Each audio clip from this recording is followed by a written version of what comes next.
Ya. Tapi kalau ahli waris, misalnya anaknya, istrinya, dia kasih wasiat buat istri saya setengah, nggak boleh. Karena istri sudah dapat bagian. Kalau dia punya anak, ya dari si istri itu 1/8. Kalau dia punya anak, maka istri dapat 1/8. Kalau nggak punya anak, istri dapat 1/4. Itu bagian yang Allah bagikan. Sehingga nggak boleh lagi si pemilik harta ini, si suami ini mengatakan, istri saya dapat setengah harta saya kalau saya meninggal. Nggak boleh. La wasiat li warithin. Nggak boleh ada wasiat untuk ahli waris.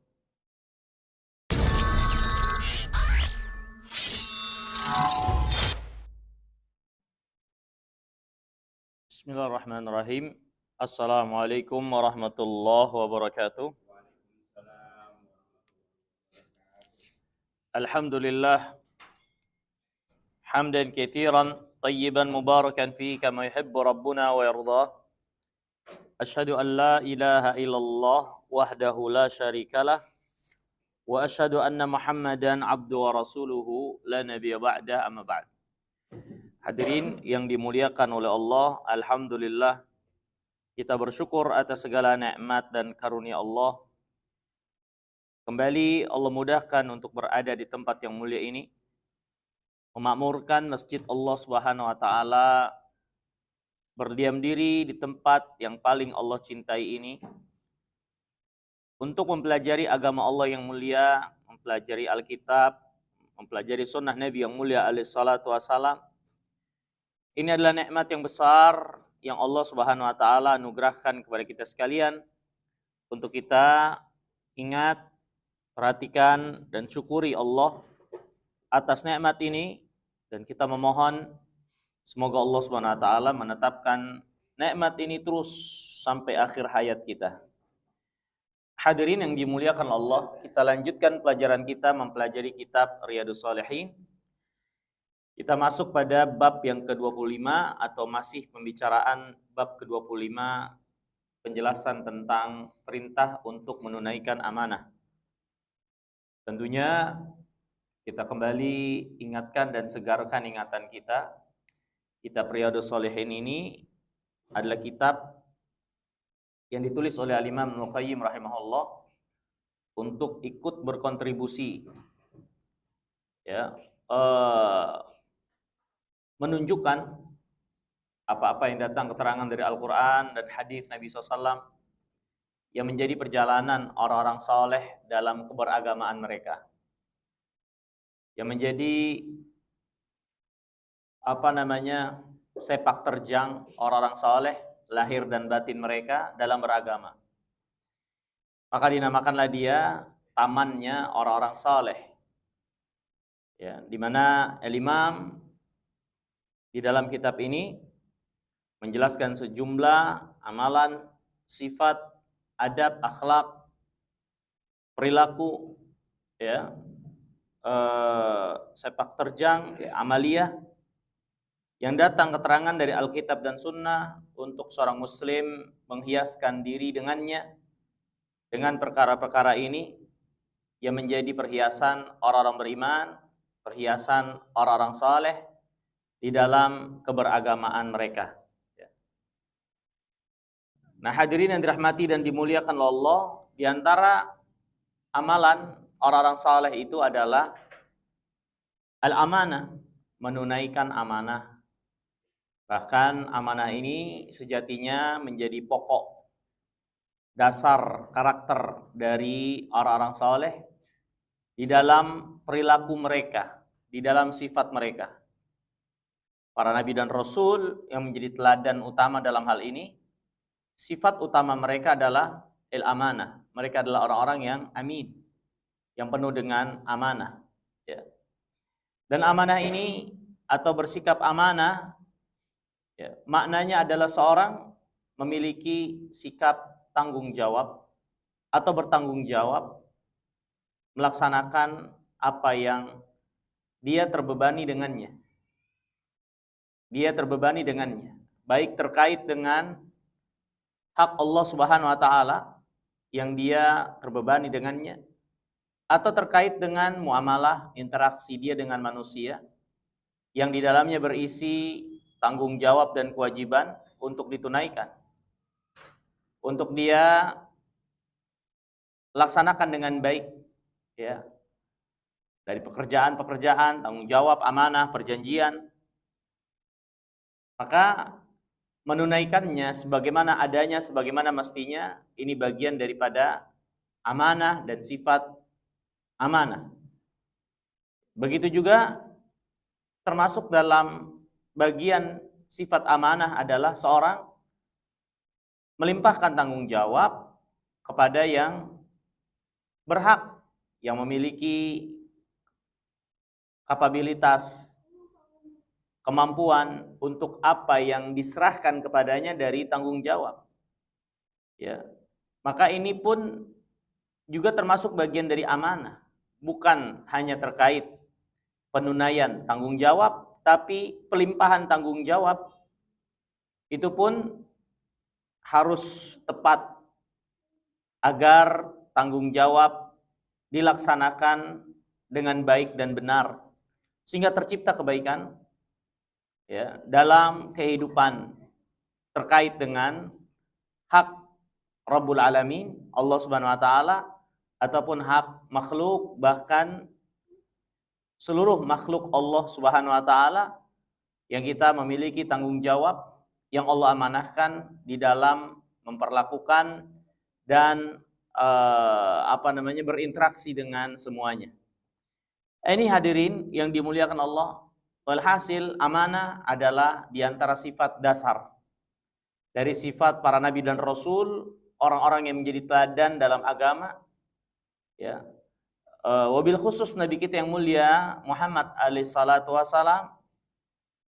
Untuk itu hendaknya kita perhatikan sifat yang satu ini untuk kita hiasi diri kita dengannya, mengenal apa itu amanah, melaksanakannya dengan baik dari setiap sisi dan sudut amanah itu untuk kita terapkan dan laksanakan, di mana segala sesuatunya pasti ketika dia bagian dari amanah dan masuk dari amanah, maka akan kita pertanggungjawabkan kepada Allah Subhanahu wa taala. Ya, terkait semua hal yang ada pada diri kita yang Allah amanahkan kepada kita sekalian dari syariatnya, agamanya, atau apa yang berlaku di antara kita satu dengan yang lainnya dari tugas dan kewajiban, ya. Maka seorang muslim untuk mengenal amanah ini dan menjadi orang-orang yang amanah, Nabi kita yang mulia alaihi wasallam sendiri telah mengingatkan bagaimana amanah ini menjadi suatu sifat atau karakter yang mulai hilang, tergerus dari tengah-tengah manusia. Ya.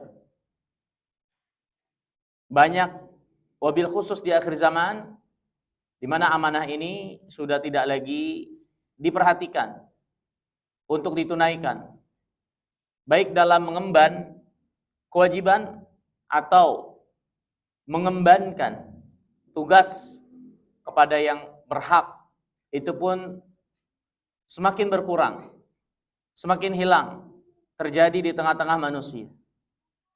Maka kembali mengenal tentang sifat dan akhlak yang mulia ini, yang menjadi pokok dasar dari keimanan, bahkan menjadi suatu kepentingan besar seorang muslim, ya, menjaga dirinya untuk memiliki sifat amanah ini sebagai suatu agama yang kita beragama kepada Allah dengan sifat yang mulia ini.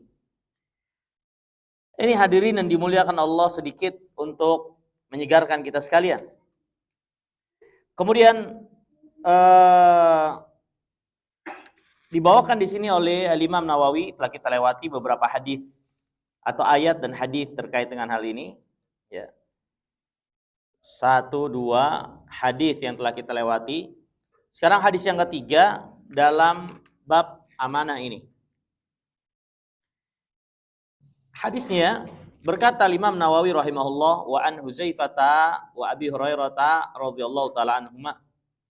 Dari Huzaifah bin Yaman dan Abu Hurairah, semoga Allah meridai keduanya. Qala, mereka berdua berkata, Ini keduanya meriwayatkan dengan redaksi yang sama, ya, atau redaksi yang semakna dari sabda Nabi yang mulia alaihi salatu wasalam. Rasulullah SAW bersabda, yajma'ullahu tabaraka wa ta'ala an-nasa. Allah mengumpulkan seluruh manusia. Tentu maksudnya di sini adalah di yaumul qiyamah. Ya, yaumul qiyamah, hari di mana Allah kumpulkan seluruh manusia di padang mahsyar, tak terkecuali dari yang awal sampai yang akhir. Ya. Allah mengumpulkan seluruh manusia.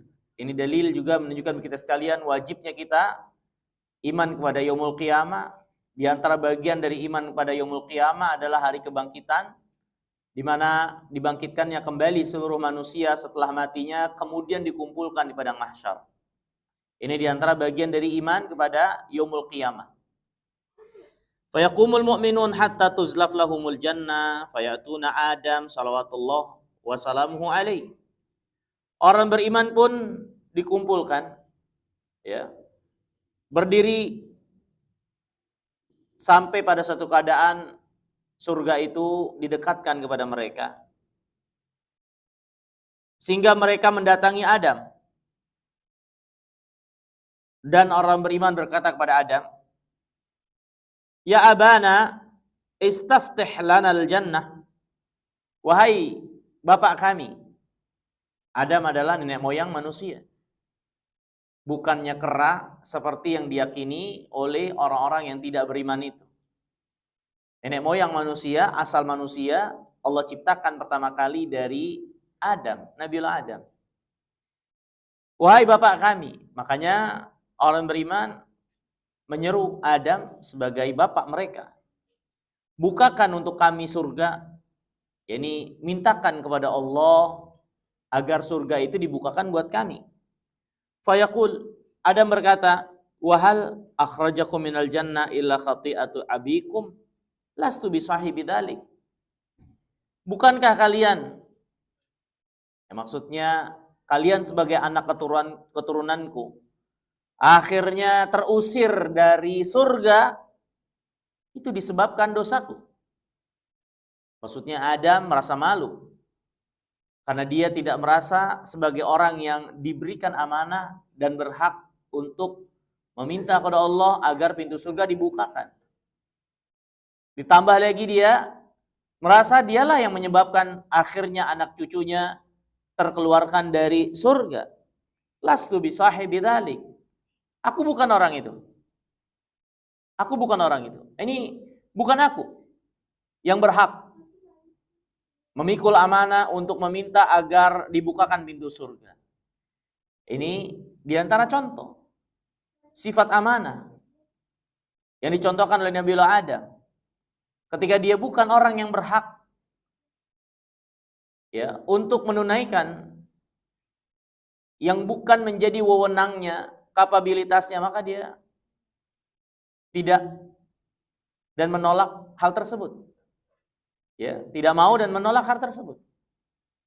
Ya. Bisa saja mungkin Adam meminta kepada Allah untuk itu, untuk permintaan mereka. Tapi para nabi dan rasul orang-orang yang amanah. Ketika itu bukan wewenang dan kapabilitas mereka, ya mereka berlepas diri dan tidak mau mengembannya.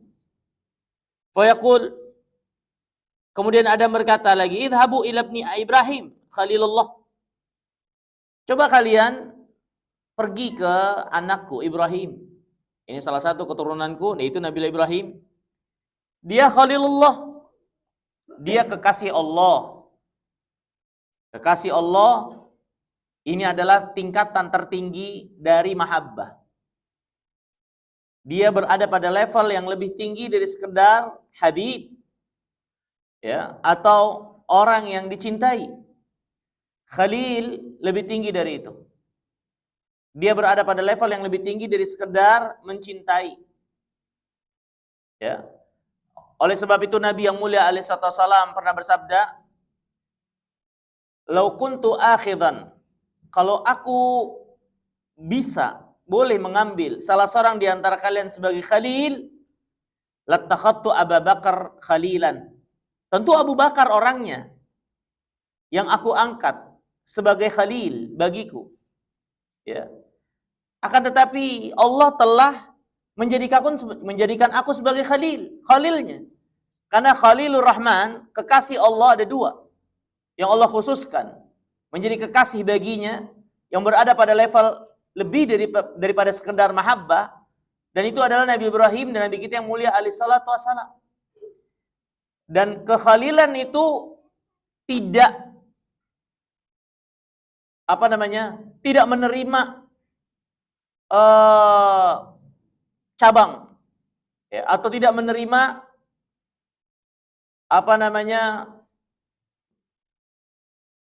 kecuali pengkhususan, ya. Makanya Nabi SAW nggak bisa mengangkat Abu Bakar sebagai khalil karena Allah telah mengangkatnya sebagai khalil. Ya. Dia adalah satu keistimewaan dalam cinta. Ya. Level yang lebih tinggi dalam pengkhususan dalam cinta. Dan itu Nabi kita yang mulia alaihi salam dan Nabi Ibrahim. Ya. Maka khalil ini sejatinya kedudukan yang tinggi, yang hanya ditempati oleh dua orang yang paling mulia dari para nabi dan rasul, atau di antara yang mulia dari para nabi dan rasul, yaitu Nabi kita yang mulia dan Nabi Ibrahim alaihi wassalatu wassalam. Ya. Kemudian ada mengatakan, pergilah menemui anakku Ibrahim Khalilullah. Fayatun Ibrahim, maka mereka pun mendatangi Nabi Ibrahim. Fayaqul Ibrahim lastu bisahibi dzalika innama kuntu khalilan min wara'a. Aku bukan orangnya. Aku bukan orangnya untuk bisa meminta agar dibukakan pintu surga kepada kalian. Ya. Tapi aku diangkat sebagai khalil, tapi aku bil wara wal wara, ya. Ini aku terbelakang. Wara kan belakang. Maksudnya kata para ulama seperti yang dikatakan oleh Imam An-Nawawi rahimahullah, wa hiya kalimat tuzkar ala sabili tawadhu. Perkataan Ibrahim, tapi aku diangkat khalil belakang. Dia adalah satu kata yang diucapkan untuk mengungkapkan rasa kerendahan hati. Ya. Dia walaupun sebagai khalil, tapi dia tidak merasa dia berhak dan punya keberhakan akan kedudukan itu untuk dia minta kepada Allah ini dan itu. Ya. Tapi Ibrahim dengan dia sebagai khalil tidak mengurangi keadaan dirinya yang terus memiliki sifat rendah hati. Ya. Ini hadirin yang dirahmati dan dimuliakan Allah. Contoh para nabi dan rasul. Kemuliaan ketinggian mereka tidak membuat mereka jadi tinggi hati apalagi sombong dan terjebak ke dalam penyakit ujub. Itu jauh dari mereka semua. Ya. Ibrahim bagaimana dia dimuliakan Allah, tapi lihat bagaimana perangainya penuh dengan kerendahan hati. Ya, aku diangkat khalil, tapi aku ya wara di belakang. Kata Imam Nawawi ini menunjukkan ketawaduan, rendah hatinya Ibrahim. Ya. Kemudian hadirin yang dimuliakan Allah, Nabi Ibrahim berkata, lastu bisahibi dzalika. Aku bukan orang itu yang berhak atau bisa untuk meminta agar kalian dimasukkan ke dalam surga atau dibukakan pintunya menuju surga. Kemudian kata Nabi Ibrahim, "I'madu ila Musa alladzi kallamahu Allah takliman fayatuna Musa." Tapi coba kalian datangi Nabi Allah Musa. Ya, di mana dia adalah orang yang Allah ajak bicara langsung. Nabi Allah Musa punya julukan khusus sebagai kalimullah, orang yang diajak bicara langsung oleh Allah Subhanahu wa taala. Ya. Sebagaimana yang Allah Subhanahu wa taala firmankan dalam Al-Qur'an, wa kallamallahu Musa takliman. Allah benar-benar berbicara kepada Nabi Allah Musa secara langsung. Dan itu terjadi di mana? Di Bukit Tur. Ya. Allah berbicara langsung pada Nabi Allah Musa, satu kehormatan besar. Di antara salah satu cara wahyu itu sampai kepada para nabi dan rasul, wahyu itu datang atau sampai dengan tanpa perantara. Dengan tanpa perantara. Jadi wahyu itu ada yang dengan perantara, ada yang tanpa perantara, di antaranya bicara langsung. Seperti contohnya keadaan Nabi Musa ini. Ya. Walaupun hadirin dan dimuliakan Allah. Kalau kita perhatikan, seluruh para nabi dan rasul yang disebut dengan keistimewaan tersendiri. Ibrahim sebagai Khalil, Musa yang Allah ajak bicara langsung, Nabi Allah Isa menyembuhkan mata yang buta, ya. Kemudian dan lain-lain ya dari mukjizat-mukjizat itu. Kita perhatikan Nabi kita yang mulia alaihi salam punya satu mukjizat yang linear, sejalan dengan mukjizat itu, dengan kelebihan itu. Bahkan yang ada pada Nabi kita yang mulia alaihi salam nampak lebih besar. Ya, lebih tinggi, lebih hebat dari apa yang dialami para nabi dan rasul. Contoh sebagai contoh misalnya Ibrahim Khalil, nabi kita Khalil. Tapi siapa di antara dua Khalil yang paling mulia? Ya, tentu nabi kita yang mulia alaihi salam. Dengan sejumlah keutamaan yang ada pada beliau, ya, bukan bermaksud untuk merendahkan Nabi Ibrahim, tapi Nabi Muhammad mengungguli Nabi Ibrahim dengan keunggulan yang banyak. Bukan bermaksud untuk merendahkan Nabi Ibrahim. Nabi Musa diajak bicara langsung. Nabi kita yang mulia SAW diajak bicara langsung. Musa diajak bicara langsung di bumi. Nabi Muhammad SAW di langit. Ketika mengemban kewajiban salat 5 waktu. Langsung di langit. Ngadep langsung. Musa di bumi. Nabi Isa menyembuhkan mata yang buta. Dalam keadaan mata itu masih menempel di kelopaknya. Nabi SAW pernah nyembuhin sahabat yang bola matanya udah keluar. Disembuhin sampai normal, bahkan sahabat ini nggak pernah merasa matanya itu pernah merasakan sakit sampai keluar bola matanya. Nabi SAW. Ya. Nabi Allah Musa mengeluarkan air dari belah batu menjadi 12 mata air. Nabi kita yang mulia alaihi salam, air keluar dari tangannya. Air keluar dari tangannya. Dan banyak lagi. Ya. Mukjizat dan kelebihan baik berupa ilmu, kekuatan atau pertolongan.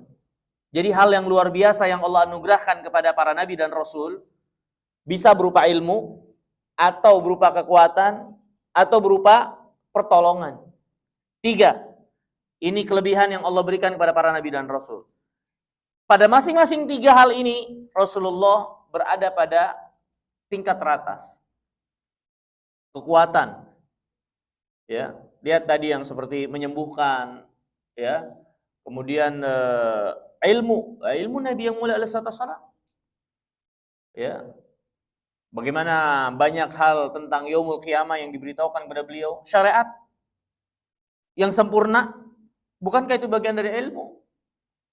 Pertolongan Nabi yang mulia SAW, lihat. Beliau menjadi Nabi yang paling banyak pengikutnya. Apa kalau bukan kalau itu adalah pertolongan Allah? Ya. Nabi kita yang mulia SAW berada di puncak untuk setiap kelebihan yang Allah berikan kepada para Nabi dan Rasul. Ya. Ini hadirin yang dirahmati dan dimuliakan Allah. Walhal Nabi Musa Allah istimewakan, di antara keistimewaannya dia diajak bicara langsung. Itu yang dikatakan oleh Nabi Ibrahim. Tapi Nabi Musa berkata, lastu bisahibi dzalik. Aku bukan orang itu. Tetap. Ya, orang-orang yang mulia ini, betapapun mulianya mereka, kalau itu bukan wewenangnya, gak mau mereka. Kalau itu bukan wewenangnya, gak mau mereka. Ini yang jadi syahid. Ini yang jadi pelajaran dalam bab amanah. Ya, bagaimana seorang punya kepribadian yang besar, jiwa yang besar, kalau memang dia tidak memiliki wewenang kapabilitas, dia bilang enggak. Dia tolak. Ya. Terlebih lagi dia tahu ada orang yang lebih berhak untuk itu. Yang lebih memiliki kapabilitas dan memang orang yang tepat daripada dirinya, maka dia nggak akan berani atau mau untuk mengemban apa yang dibebankan itu. Kemudian Nabi Musa mengatakan, idhabu ila Isa kalimatillah wa ruhih. Tapi kalian hendaklah pergi ke menemui Nabi Isa. Kalimat Allah dan ruh yang Allah ciptakan untuknya. Kalimat Allah maksudnya adalah Nabi Isa secara khusus penciptaannya istimewa dengan kalimat kun. Sebagaimana Allah juga ciptakan Adam dengan kalimat kun. Inna mathala Isa indallah kamathali Adam khalaqahu min turab tsumma qala lahu kun fayakun. Isa itu permisalan, gambaran atau persamaan penciptaannya sama seperti Adam. Yang Allah ciptakan dengan kata jadi, maka langsung jadi.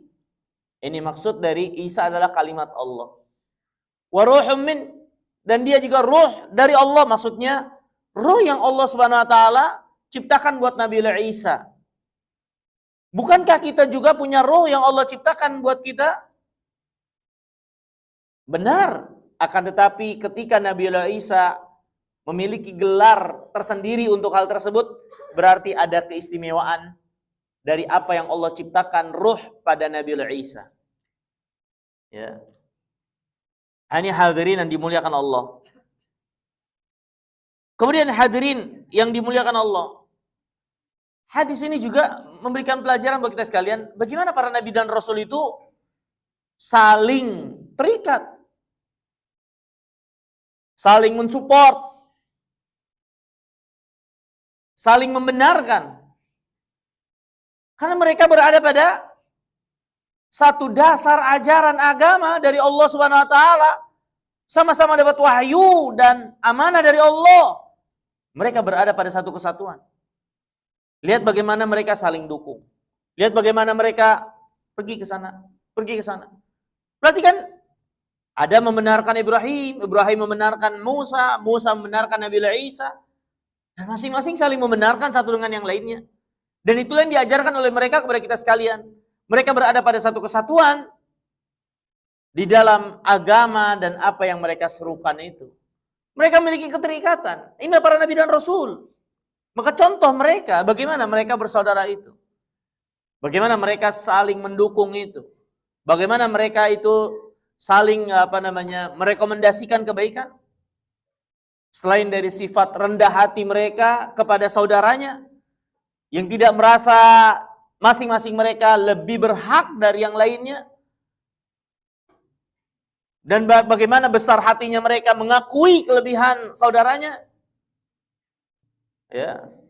Ini para nabi dan rasul dari apa yang kita saksikan dari yang diceritakan oleh nabi kita yang mulia alaihi wasallam di sini. Kemudian Nabi Isa didatangi juga, tapi beliau sama mengatakan, lastu bisahibi dzalik. Aku bukan orang itu. Aku bukan orang itu. Fayatuna Muhammadan sallallahu alaihi wasallam, maka akhirnya manusia mendatangi nabi kita yang mulia Muhammad alaihi salatu wasallam. Fayaqum fayu'dhan lah. Maka Rasulullah SAW lah yang mengemban dan menerima amanah ini. Untuk meminta kepada Allah dibukakan pintu surga. Beliau pun menghadap Allah dan diizinkan kepada beliau ya untuk dibukakan pintu itu oleh Allah Subhanahu wa taala. Kemudian hadirin, kata Nabi SAW, wa tursalul amanah war rahim fayaquman janbatai sirat yaminan wa shimalan fayamurru awwaluhum kalbarq. Kemudian setelah itu dihamparkan atau diletakkan, dikirimkan di sirat, di titian yang Allah letakkan di atas neraka jahanam. Yang keluar dari neraka jahanam itu kalalib, pengait yang akan menarik orang-orang yang melewati di atas sirat itu. Ya. Nah, di sirat itu Allah letakkan dua hal amanah dan rahim. Amanah dan rahim. Ya. Ini suatu isyarat bagaimana amanah dan rahim benar-benar membawa keseimbangan perjalanan seorang di atas sirat kalau ditunaikan dengan baik dan benar. Kalau enggak, maka kita tahu sendiri bagaimana sirat itu adalah titian yang sangat menggelincirkan. Ya. Dan amanah dan sirat, amanah dan rahim ini dua faktor penting untuk seorang bisa melewati sirat dengan mudah. Ya. Maka ini hadirin yang dimuliakan Allah, hendaklah kita perhatikan ya dua hal ini. Ya. Fayaquman janbatai sirat yaminan wa shimalan. Keduanya ini tegak di samping sirat kanan dan kirinya. Dan ada di antara manusia yang melewati sirat itu seperti kilat, kalbar, saking cepatnya. Qultu bi abi wa ummi ay syai'in kamaril bar. Aku berkata, ini bisa Huzaifah atau Abu Hurairah di sini yang bertanya. Bapakku dan ibuku menjadi tebusan bagimu. Ya. Dia bertanya kepada Rasulullah, memang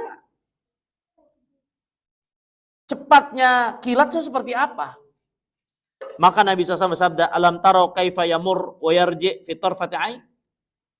Tidakkah kalian lihat kalau kilat itu datang dan pergi secepat atau sekejap mata? Ya kurang lebih itu. Kecepatan rombongan yang pertama atau golongan yang pertama yang melewati sirat itu sekejap mata. Tuma kamarir rih. Kemudian ada yang melewatinya secepat tiupan angin.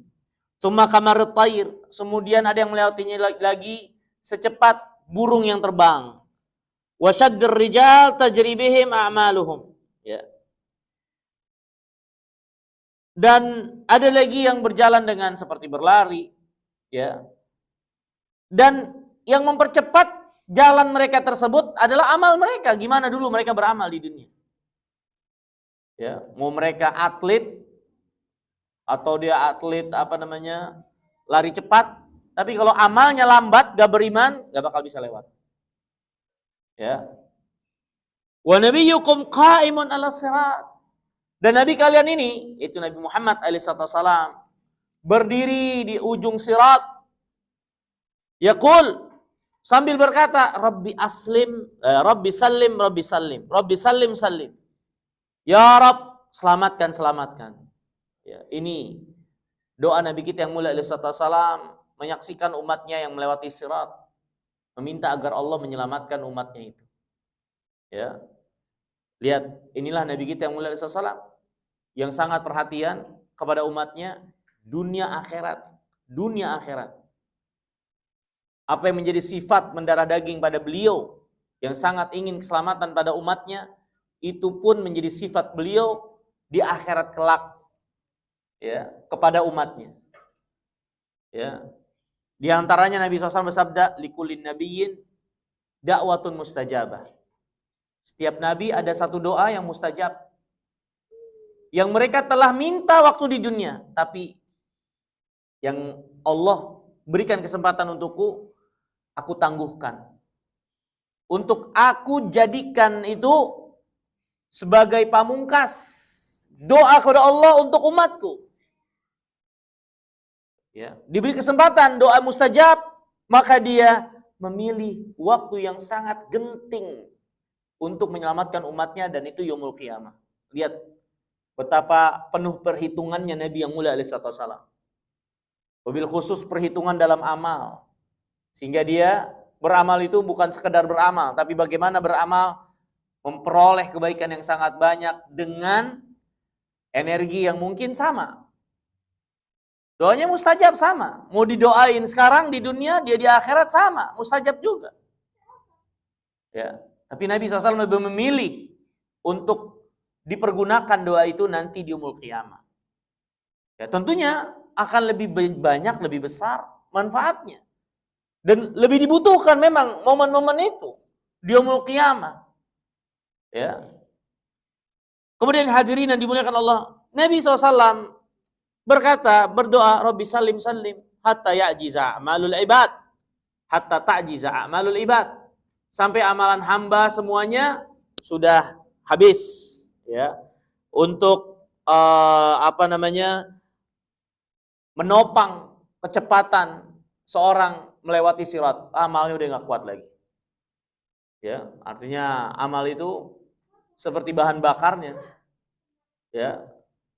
Ketika amal itu lemah, ya lemah untuk memacu seorang berjalan di atas sirat. Tapi kalau amal itu kuat, maka dia akan memacu terus. Bahkan kalau amal itu amal yang besar di sisi Allah, menjadikan seorang berjalan seperti secepat kilat. Ya. Ini hadirin yang dirahmati dan dimuliakan Allah. Di antara sekian banyak dalil untuk kita punya pengaturan yang baik untuk amal. Ya, amal yang baik, yang benar, yang banyak manfaatnya, banyak pahalanya, dan seterusnya. Harus kita perhatikan apa yang kita bawa yaumul qiyamah. Kita mendulang sebanyak-banyaknya atau menggali sebanyak-banyaknya potensi amal yang bisa kita lakukan untuk kita tuai nanti di yaumul qiyamah. Itulah yang menjadi modal kita, sehingga Allah SWT mengkaruniai rahmat dan ampunannya buat kita sekalian. Ini amal saleh. Hatta yaji ar-rajul la yastati as-sayr ila zahfa. Sampai nanti ada orang yang enggak mampu berjalan di atas sirat kecuali dengan merangkak. Ya, sampai ada yang enggak bisa lewat kecuali hanya merangkak saja. Ya. Wa fi hafatai sirat kalalib. Dan di dua sisi sirat keluar kalalib, pengait yang mengait setiap yang lewat di atas sirat itu. Mu'allaqatun ma'murah, tergantung, terikat, dan dia diperintahkan. Diperintahkan siapa yang ketarik, siapa yang terkena, siapa yang terseret, ya. Bi akhdhi man umirat bihi, ya, dia diperintahkan untuk mengambil dan menyeret mereka yang diperintahkan untuk masuk dalam neraka. Famakdushun najin. Ada orang yang lewat makdush. Ini dia udah compang-camping. Udah penuh luka lah. Karena terkena cabikan-cabikan daripada pengait ini. Tapi selamat. Famakdushun najin. Wa mukardasun finnar. Tapi ada juga yang terseret ke dalam neraka. Ya. Ini terseret karena di depannya keseret, akhirnya dia ikut ke bawah, masuk juga tenggelam. Ya. Ada yang udah kena banyak tapi selamat. Ada yang dia ke bawah dan keseret, masuk juga akhirnya ke neraka, naudzubillah. Walladzi nafsu Abi Hurairah biyadihi inna qar'a jahannam la 70 kharifan rahu Muslim. Kemudian Abu Hurairah menutup dengan sumpahnya, demi Allah yang jiwa Abu Hurairah berada di tangannya, sungguh kedalaman neraka itu sejauh 70 tahun atau 70 musim. Ya, dalamnya neraka jahanam. Bagaimana kita yang lewat di atas terus harus nyemplung, naudzubillah. Mengerikan sekali. Ya, melanglang enggak jelas di dalam neraka, naudzubillah, ya. Itu sulit untuk dibayangkan, berat, ya, untuk masuk dalam neraka seperti itu. Ini hadirin yang dirahmati dan dimuliakan oleh Allah Subhanahu wa taala. Tentu hadis ini dibawakan oleh Imam Nawawi, yang menjadi pelajaran adalah bagaimana para nabi dan rasul keadaan mereka. Dimintakan untuk membuka pintu surga atau meminta kepada Allah agar dibukakan pintu surga, mereka gak mau melakukannya ketika mereka bukan orang yang memang berhak untuk itu. Inilah diantara sifat amanah itu. Ini seorang mengenali kadar dirinya untuk dia tidak mengambil apa-apa yang di luar daripada kemampuannya. Ya. Kemudian hadirin yang dimuliakan Allah, hadis selanjutnya, hadis 202. Berkata Imam Nawawi rahimahullah an Abi Khubayb radhiyallahu taala anhu, Abdullah ibn Zubair. Ya. Oh, ini ada dua. Wa an Abi Khubayb Abdullah ibn Zubair radhiyallahu taala anhu, karena Zubair sahabat juga. Qala lamma waqafa Zubair yaumal jamali da'ani. Kata Abu Khubayb Abdullah, ini anaknya Zubair bin Awam. Ya, Abdullah bin Zubair anaknya Zubair bin Awam. Abdullah berkata, ketika bapakku itu Zubair bin Awam pada hari perang Jamal, ini peperangan yang terjadi secara tidak sengaja antara Aisyah dengan Ali radhiyallahu taala anhum. Ya. Zubair berkata kepada anaknya Abdullah, "Da'ani faqumtu ila jamdi faqal, ya bunayya innahu la yuqtal yaum ila zalimun aw madlum."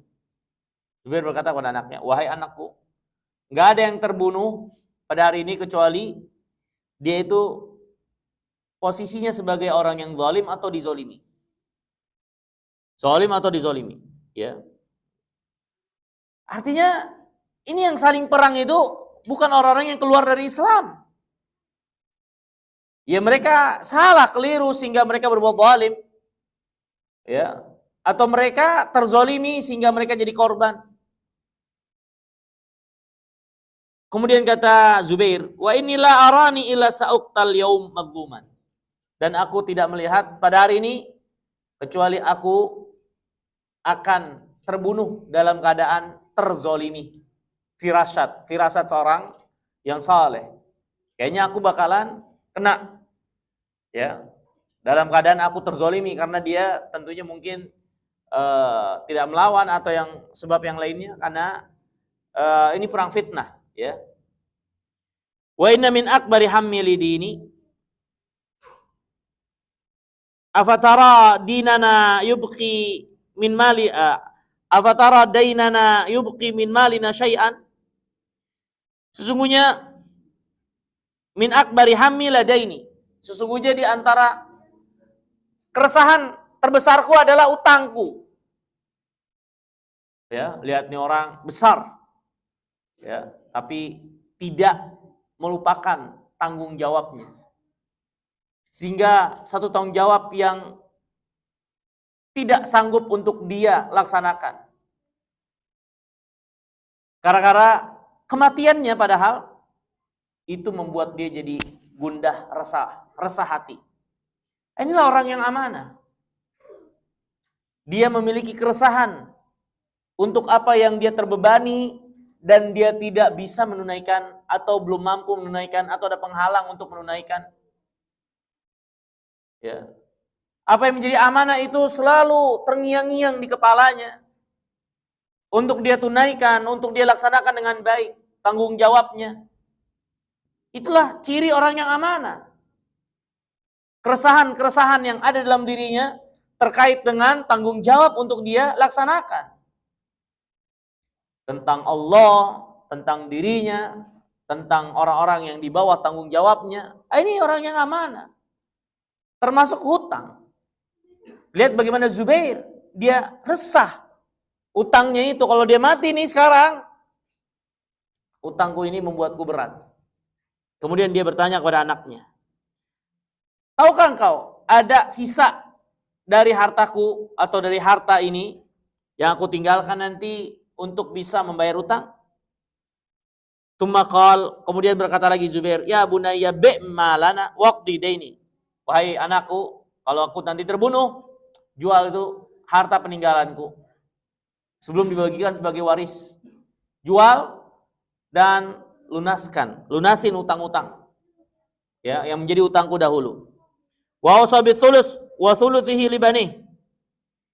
Kemudian dia mewasiatkan sepertiga, ya, untuk anaknya ini, yaitu anak Abdullah ibn Zubair, ya, cucunya berarti. Thuluthus thuluth, sepertiga dari sepertiga, berarti berapa tuh? 1/6. Dia wasiatkan 1/6 untuk anaknya Abdullah bin Zubair, cucunya. Karena cucunya itu kan nggak dapat waris. Wasiat tidak boleh kepada ahli waris. Tapi orang yang nggak dapat waris boleh dapat wasiat berupa harta. Nabi SAW bersabda, la wasiyata liwarithin. Nggak boleh punya wasiat untuk ahli waris. Karena ahli waris sudah dengan sendirinya dapat jatah. Bagian yang Allah tetapkan. Tapi kalau dia bukan ahli waris, seperti cucu yang terhalang oleh anak, boleh kita wasiat baginya 1/6 misalnya. Dari harta waris itu, nggak ada masalah. Ya, tapi kalau ahli waris, misalnya anaknya, istrinya, dia kasih wasiat buat istri saya 1/2, nggak boleh. Karena istri sudah dapat bagian. Kalau dia punya anak, ya dari si istri itu 1/8. Kalau dia punya anak, maka istri dapat 1/8. Kalau nggak punya anak, istri dapat 1/4. Itu bagian yang Allah bagikan. Sehingga nggak boleh lagi si pemilik harta ini, si suami ini mengatakan, istri saya dapat 1/2 harta saya kalau saya meninggal. Nggak boleh. La wasiyata liwarithin. Nggak boleh ada wasiat untuk ahli waris. Ini hadirin yang dimuliakan oleh Allah Subhanahu wa taala, nanti kita lanjutkan lagi tentang panjang ternyata ya, saya kira tinggal ujungnya aja. Ini panjang. Insya Allah kita lanjutkan lagi tentang Abdullah bin Zubair ini ya di kesempatan yang akan datang. Mungkin ini sedikit yang bisa kita pelajari. Semoga bermanfaat. Semoga Allah Subhanahu wa taala menjadikan kita orang-orang yang memiliki sifat amanah ini. Aku qouli hadza wa astaghfirullah li wa lakum wa akhiru da'wana alhamdulillahirabbil alamin. Assalamualaikum warahmatullahi wabarakatuh.